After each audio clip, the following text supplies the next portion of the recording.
Hello again. I was reading in 2 Chronicles chapter 15, Judah turning back to God corporately, offered a bunch of sacrifices and stuff, and they made a covenant amongst themselves, amongst their people, all the people of Judah. They said, we'll devote ourselves to the Lord Almighty, and if anyone is not devoted to the Lord Almighty, he should be put to death, old or young, man or woman. Interesting how they saw that.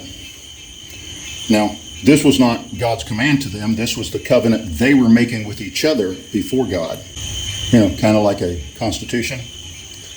And they were recognizing each other, part of the same body politic, a people bonded by language, history, and religion. The religion being devotion to the Lord God Almighty.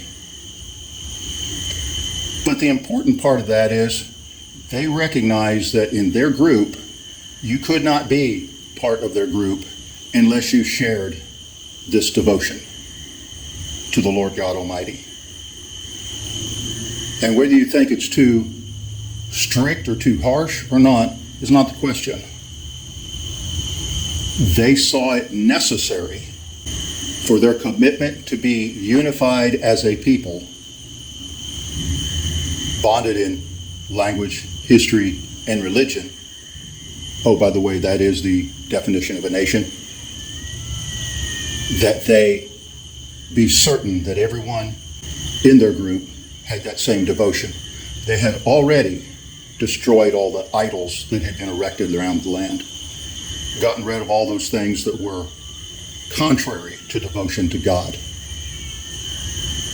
But to go forward, they expressed this urgency that everybody have this devotion, because they understood that plurality is a myth, that you can't have a Christian nation and have every other thing other than Christian all throughout it. You can't have a Christian nation and have the LGBT C-3PO movement lobbying the government.